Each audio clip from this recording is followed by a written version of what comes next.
Good morning दोस्तों, मैं अभिनव श्रीवास्तव आप सबका आज फिर एक बार स्वागत करता हूं द गैलेक्सी इंस्टीट्यूट के यूट्यूब चैनल पर। दोस्तों, लगातार हमारे और आपके बीच ये कम्युनिकेशन, जैसा कि मैं पहले भी कह चुका हूं, बना हुआ है और ये कम्युनिकेशन और बेहतर हो, हम जिस उद्देश्य के साथ आपके साथ इस मंच को साझा करते हैं, ये उद्देश्य भी पूरी तरह से हम प्राप्त कर सकें, इसे 100% हम हासिल कर पाएँ। इसके लिए बहुत ज़रूरी है कि आप सभी अपनी प्रतिक्रियाएं ज़रूर दें।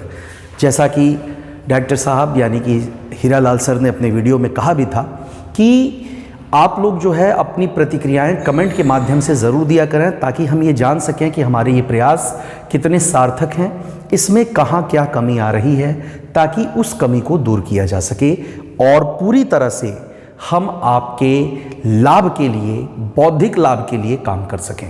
क्योंकि इस आपातकालीन स्थिति में आप जानते हैं अच्छी तरह से दोस्तों कि सिर्फ यही एक वर्चुअल माध्यम है जिसके ज़रिए हम लोग जुड़े हुए हैं और अपने शैक्षिक उद्देश्यों की प्राप्ति कर रहे हैं। हमारी जो आखिरी चर्चा हुई थी उसमें हमारी और आपकी बातचीत इतिहास पर की गई थी।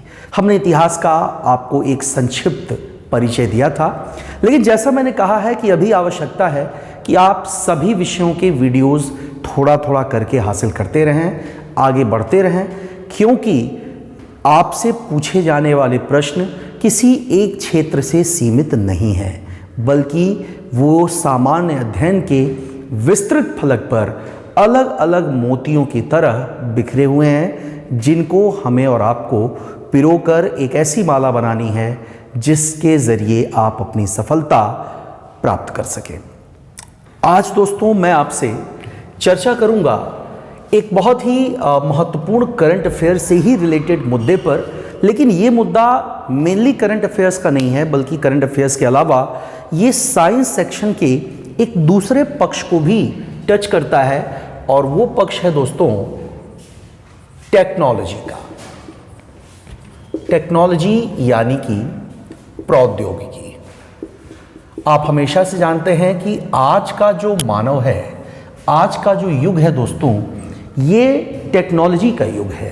टेक्नोलॉजी का ही ये परिणाम है कि आज इस स्थिति में जब ऑफलाइन कक्षाएं संचालित नहीं हो रही हैं, उसके बावजूद भी हम लोग अपनी शैक्षिक प्रक्रिया को आगे बढ़ा पा रहे हैं।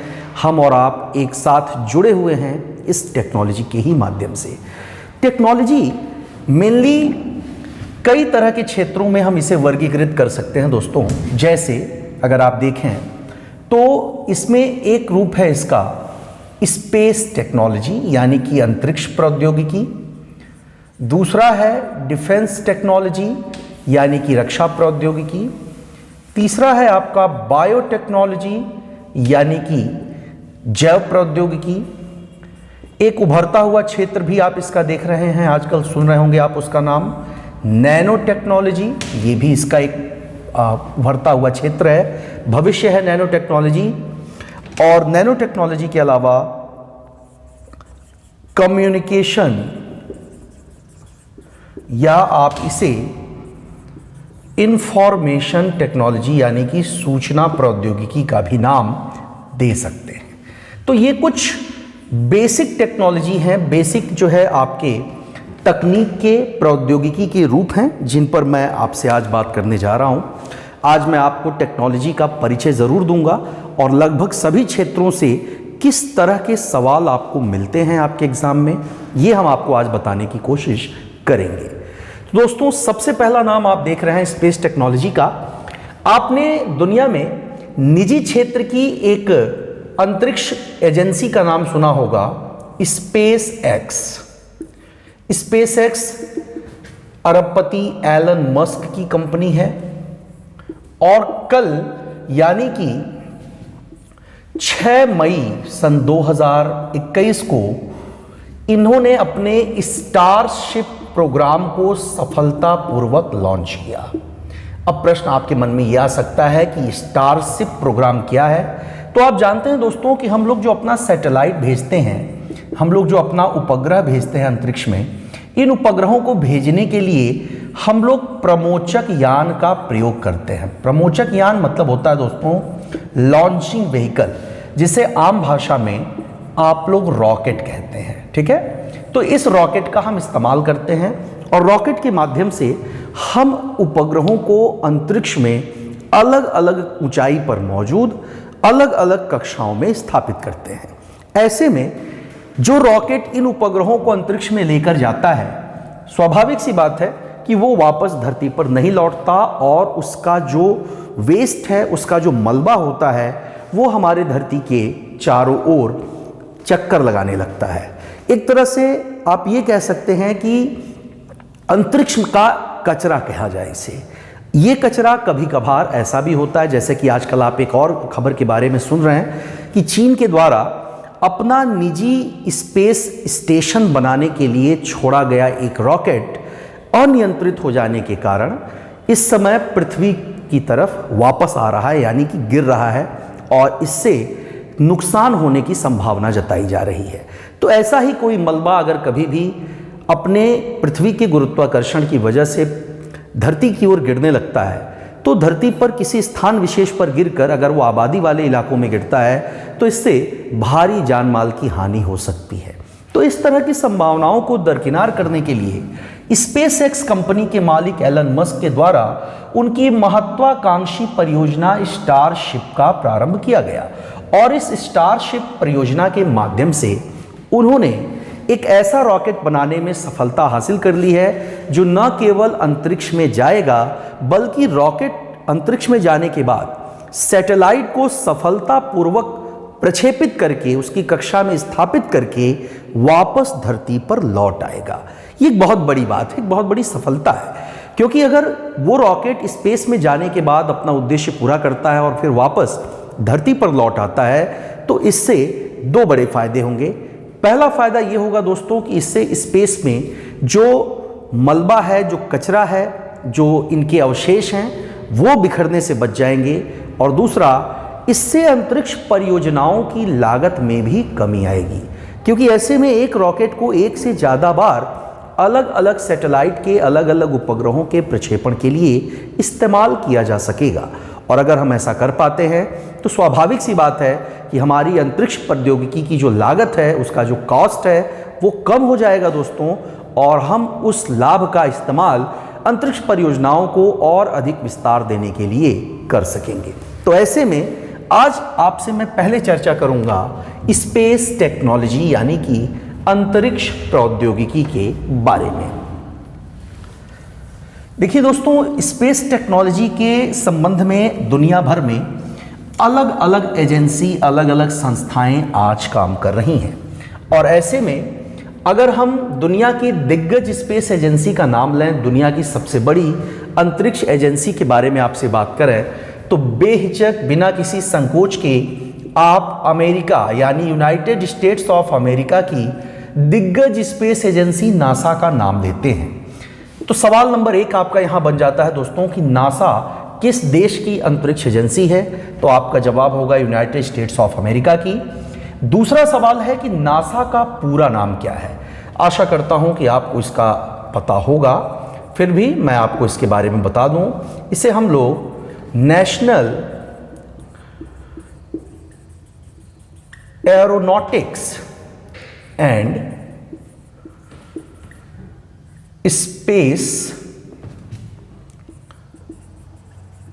एडमिनिस्ट्रेशन, इस नाम से हम इसे जानते हैं दोस्तों, national aeronautics and space administration. लेकिन ऐसा नहीं है कि सिर्फ अमेरिका में ही ये संस्था है।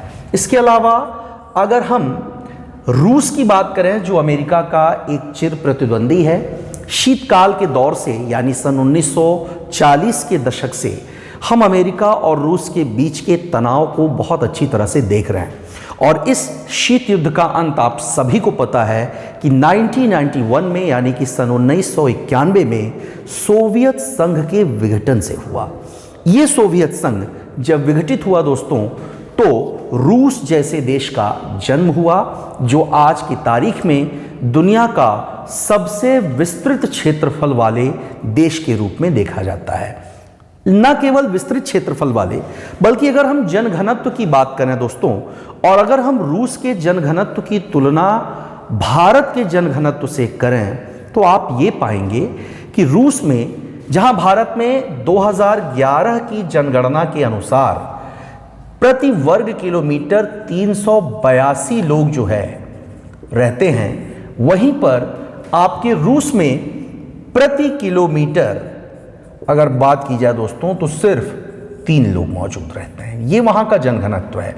तो ऐसे में आप देखिए कि हाल फिलहाल के दिनों में रूस ने कोविड-19 से निपटने के लिए स्पुतनिक वी इस तरह की जो है एक वैक्सीन का निर्माण किया है, जिसकी सफलता की दर अगर देखा जाए तो करीब 80% है, यानी कि ये कोविड-19 के विरुद्ध 80% कारगर है।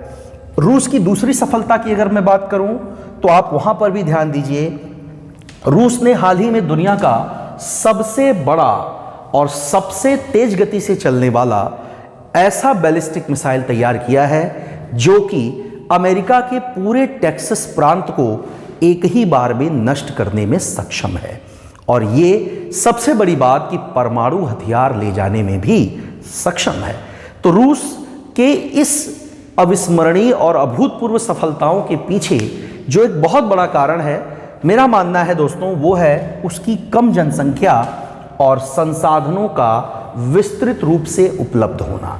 हालांकि हमारे सामने, यानी अगर हम आप भारत की बात करें तो भारत के पास जो संसाधन हैं, उन संसाधनों के सापेक्ष हमारी जो आबादी है, हमारी जो जनसंख्या है, वो आज की तारीख में लगभग 135 करोड़ से अधिक है। 2011 की जनगणना के हिसाब से अगर देखें तो 121 करोड़ 53 लाख के आसपास भारत की जनसंख्या हुआ करती थी। लेकिन अगर सिर्फ 10 वर्षों में इसमें करीब करीब आपका 14 से 15 करोड़ की वृद्धि हो गई मृत्यु दर की बात भी, तो ये निश्चित तौर पर भारत जैसे देश के लिए चिंता का विषय हो सकता है। अब देखते हैं, मुद्दे पर आकर की बात करते हैं। तो रूस का भी जो अपनी एजेंसी है बेटा, उसका नाम अगर देखा जाए तो उसे हम लोग कहते हैं रोसकॉस्मोस। ठीक है, ये रूस की स्पेस एजेंसी है। तीसरे नंबर पर हम जापान की बात करेंगे। जापान की एजेंसी को हम लोग नाम देते हैं दोस्तों जाक्सा। जाक्सा का मतलब है जापान एयरोस्पेस एक्सप्लोरेशन एजेंसी। यह नाम जो है दोस्तों जापान की अंतरिक्ष एजेंसी के लिए दिया जाता है। तो इसी क्रम में क्यों ना हम अपनी सफलता और अपने देश में कार्यरत एजेंसी का नाम भी जान लें, इसरो। आप सबको पता है दोस्तों कि इसरो वर्तमान में भारत की एक ऐसी स्पेस एजेंसी के रूप में स्वयं को स्थापित करने में कामयाब रही है, जिसकी सफलता की दर, जिसकी अंतरिक्ष परियोजनाओं में जो सक्सेस रेट है, वो नासा, रोसकॉस्मोस और जाक्सा से कहीं अधिक है। और इसका नाम है आपका इंडियन स्पेस रिसर्च ऑर्गेनाइजेशन। ये संस्था जो है दोस्तों हमारे देश की अपनी स्पेस एजेंसी है, इसरो।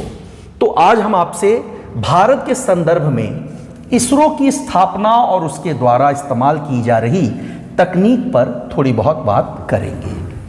चलिए इसरो की बात करते हैं। तो देखिए यहाँ पर तो आपके सामने पहले ही मैंने 5-6 सवाल आपको स्पष्ट कर दिए। देखिए मैं बार बार आपको इस चीज़ पर ध्यान देने की बात करता हूँ कि आप इस पर पूरा फोकस रखा करें कि आपको कितने और कौन कौन से सवाल चर्चा में मिल रहे हैं। क्योंकि जब आप सवालों पर ज़्यादा फोकस करेंगे, तो मैंने अपने पिछले वीडियोज़ में एक दिन आपसे कहा भी था कि किसी व्यक्ति की हैसियत का अंदाज़ा, उसके स्तर का अंदाज़ा उसके दोस्तों से नहीं लगाया जाता, उसके दुश्मनों से लगाया जाता है। ठीक उसी तरह से एक छात्र की बुद्धिमत्ता का आकलन उसके जवाबों से नहीं हो पाता दोस्तों, उसका आकलन होता है उसके द्वारा पूछे गए सवालों से। ये देखना चाहिए आपको कि आप अगर कोई टॉपिक पढ़ रहे हैं तो उस टॉपिक से आप अधिकाधिक कितने सवाल निकाल सकते हैं। तो इस पर आप अपना सारा ध्यान फोकस रखें। देखिए दोस्तों, इसरो की अगर बात की जाए तो इसरो की जो स्थापना की गई, ये स्थापना की गई थी सन 1962 में। ध्यान दीजिएगा, स्थापना जब इसकी की गई तो ये 1962 में की गई, लेकिन तब ये ISRO नहीं था, बल्कि ये ISRC था, यानी केवल ये एक कमिटी थी। ठीक है, कमिटी मतलब ये एक प्रकार की समिति हुआ करती थी जिसके लिए कोई भी गवर्नमेंट फाइनेंस की व्यवस्था नहीं थी, सरकार इसको फाइनेंस नहीं करती थी। लेकिन 15 अगस्त सन 1969 को ISRC यानी इंडियन स्पेस रिसर्च कमिटी का राष्ट्रीयकरण कर दिया गया। और जब इसका राष्ट्रीयकरण हुआ दोस्तों, तो राष्ट्रीयकरण के बाद ये कहलाने लगा ISRO यानी इंडियन स्पेस रिसर्च ऑर्गेनाइजेशन, अर्थात ये कमिटी अब बदल गई एक ऑर्गेनाइजेशन में। तो ये भी आपका एक सवाल हो गया। अगर हम दूसरे प्रश्न की चर्चा करें तो देखिए, प्रश्न आता है कि भारत के अंतरिक्ष कार्यक्रम का जनक कौन है। देखिए, भारत के अंतरिक्ष कार्यक्रम और तकनीक के महत्व को वैश्विक परिप्रेक्ष्य में पहली बार समझने का श्रेय हमारे देश के पहले प्रधानमंत्री पंडित जवाहरलाल नेहरू को जाता है।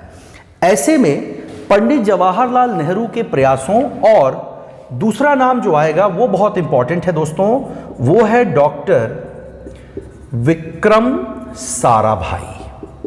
ये नाम आप याद रखिएगा, बहुत इंपॉर्टेंट नाम है, बहुत पूछा जाता है। तो भारतीय अंतरिक्ष कार्यक्रम के जनक, पूछता है सवाल कि भारतीय अंतरिक्ष कार्यक्रम के जनक कौन, तो आपका जवाब होगा डॉक्टर विक्रम साराभाई। आप कह सकते हैं ये जो थे आपके, कि भारतीय अंतरिक्ष कार्यक्रम के जनक थे। तो इन लोगों के प्रयासों से ये काम हुआ। इसमें एक और व्यक्ति का योगदान मायने रखता है दोस्तों, और वो थे डॉक्टर होमी जहांगीर भाभा। क्योंकि डॉक्टर होमी जहांगीर भाभा, जिन्होंने इंडियन स्पेस रिसर्च ऑर्गेनाइजेशन के गठन में एक महत्वपूर्ण भूमिका निभाई, हमारे देश में होमी जहांगीर भाभा का स्थान परमाणु कार्यक्रम के जनक के रूप में भी सुनिश्चित किया गया है। यानी यही हैं जो हमारे देश के परमाणु कार्यक्रम के जनक हैं। और संभवतः आज अगर भारत एक परमाणु शक्ति संपन्न राष्ट्र है, वो किसी भी दूसरे देश के द्वारा दी जाने वाली परमाणु हमले की धमकी से बहुत नहीं घबराता, तो इसका बहुत बड़ा श्रेय, बहुत ज़्यादा क्रेडिट इसका जो है वो डॉक्टर होमी जहांगीर भाभा को जाता है। ऐसे में अब हम बात करेंगे इसरो के ही बारे में, कि इसरो जो है सार्वजनिक क्षेत्र के किन किन संस्थानों के माध्यम से स्पेस टेक्नोलॉजी के काम को आगे बढ़ाता है। ये अगला सवाल है दोस्तों, कि इसरो ये काम किसकी मदद से करता है, किन किन संस्थाओं की मदद से। तो उन संस्थाओं में दोस्तों उनका जो नाम है वो पूछा जाता है आपसे शॉर्ट फॉर्म में। तो मैं यहाँ बता दूँ आपको, पहली संस्था VSSC, दूसरा SDSC, तीसरा MCF, number 4 LPSC, number 5 ISAC। ठीक है, और छठवीं संस्था का नाम बोले हैं IIRS।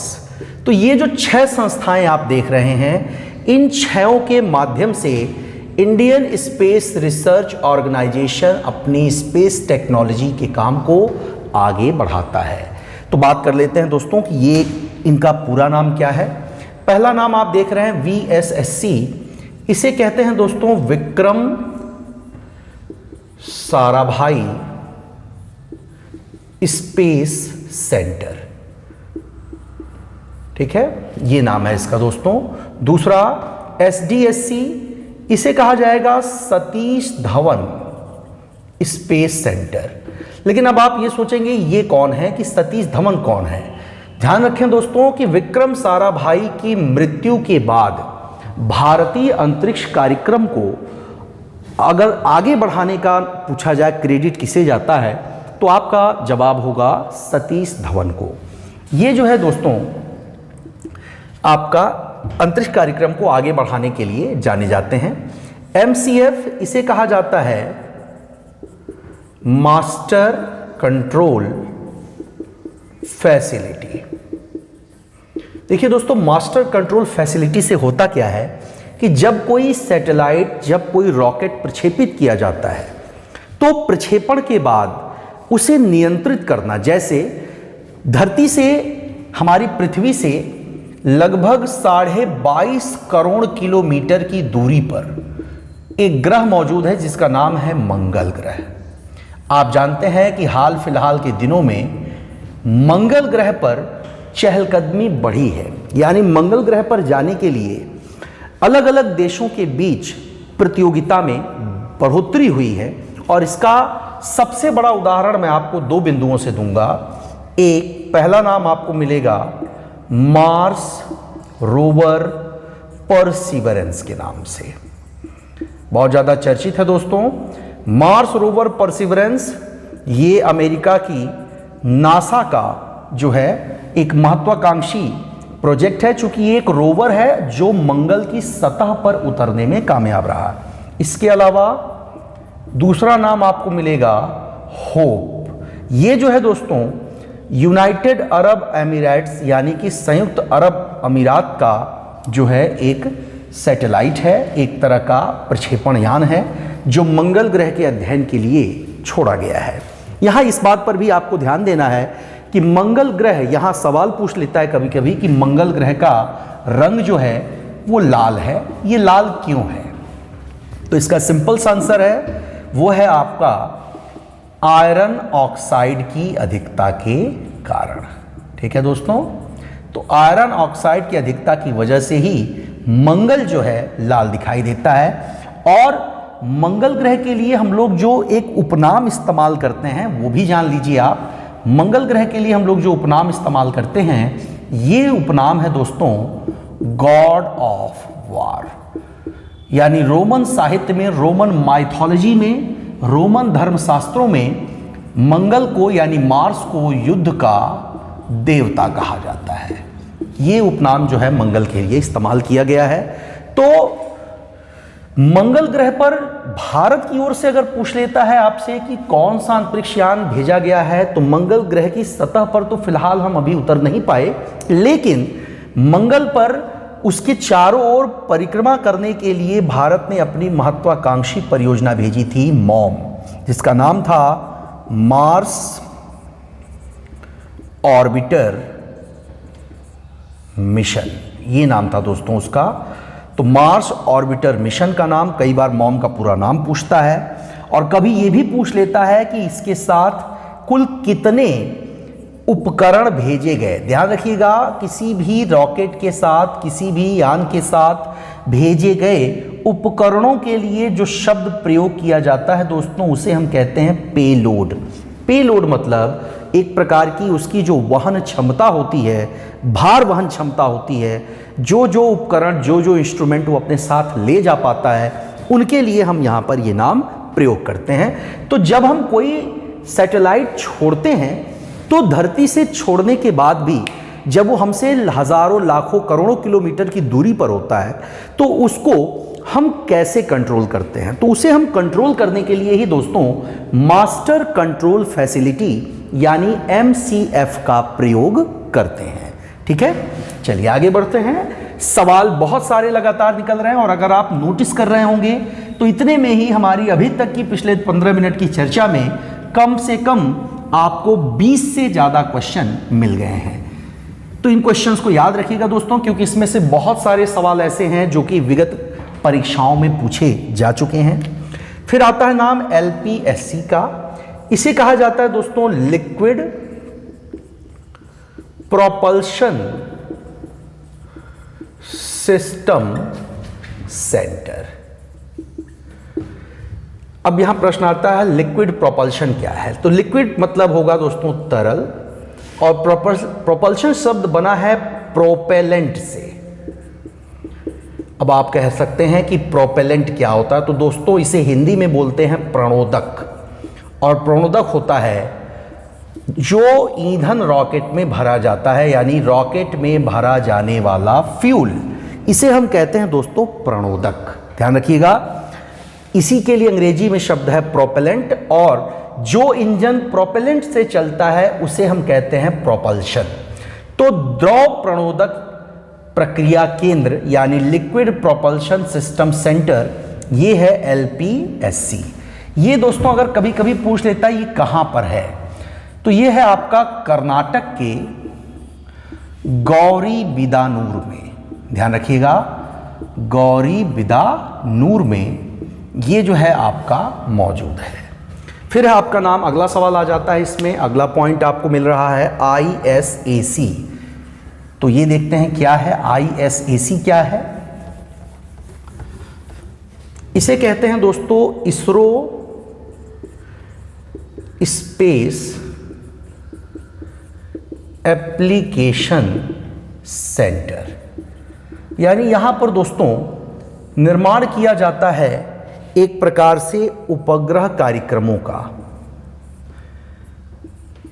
ठीक है, यहां पर हम लोग उपग्रह कार्यक्रमों का प्रयोग निर्माण करते हैं, उपग्रहों का निर्माण करते हैं। और लास्ट में है IIRS, तो इसका नाम है Indian institute of remote sensing. ये नाम आप ध्यान में रखें। यानी कि Indian institute of remote sensing जो संस्था है दोस्तों, ये संस्था क्या करती है कि जब बहुत दूर से अंतरिक्ष से जब कभी कोई सिग्नल भेजा जाता है तो उस सिग्नल को रिसीव करने का काम, उसे ग्रहण करने का काम जो है वो IIRS के माध्यम से किया जाता है। और ये स्थित है हमारे देश में उत्तराखंड के देहरादून में। यानी ज़्यादा ऊंचाई पर आपने देखा भी होगा कि जब आपके मोबाइल में टावर नहीं आता, जब सिग्नल ठीक नहीं होता, तो आप छत पर चले जाते हैं या मोबाइल को थोड़ा ऊंचा उठाते हैं ताकि उसमें सिग्नल आ जाए, टावर आ जाए। और वही काम यहाँ पर भी किया गया है, उसी व्यवहारिकता का प्रयोग किया गया है, यानी देहरादून में। क्योंकि देहरादून पहाड़ी क्षेत्र है, ऊंचाई पर स्थित है और यहाँ पर हमें दूर से आने वाले सिग्नल्स को रिसीव करने में बहुत सहूलियत होती है। तो ये जो 6 संगठन आप देख रहे हैं, विक्रम साराभाई, एक बार मैं फिर सबका नाम ले लेता हूँ, विक्रम साराभाई अंतरिक्ष केंद्र, सतीश धवन अंतरिक्ष केंद्र, master control facility, liquid propulsion system centre, ISRO space application centre और Indian institute of remote sensing. ये 6 संगठन जो आपको देख रहे हैं, इनके माध्यम से इसरो हमारे देश में निर्माण का कार्य करता है और अंतरिक्ष परियोजनाओं का संचालन करता है। तो दोस्तों ये एक संक्षिप्त चर्चा हुई हमारी आपकी अंतरिक्ष प्रौद्योगिकी के संबंध में।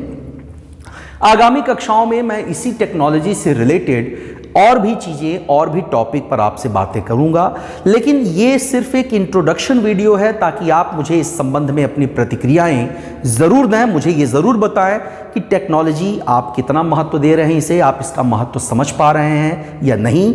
और अगर इस वीडियो में आपको किसी भी तरह की कोई भी समस्या हो रही हो समझने में, तो आप अपने कमेंट्स के माध्यम से हमें ये ज़रूर बताएं, क्योंकि आपके द्वारा दिए गए सुझाव ही हम सब के लिए प्रेरणा का स्रोत हैं। तब तक के लिए दोस्तों, अगली मुलाकात के लिए मैं आपसे अलविदा कहता हूं और अपना ख्याल रखिए, क्योंकि सावधानी ही बचाव है। इसलिए मास्क का प्रयोग करिए, सोशल डिस्टेंसिंग का प्रयोग करिए, हाथ को सैनिटाइज करते रहिए। धन्यवाद।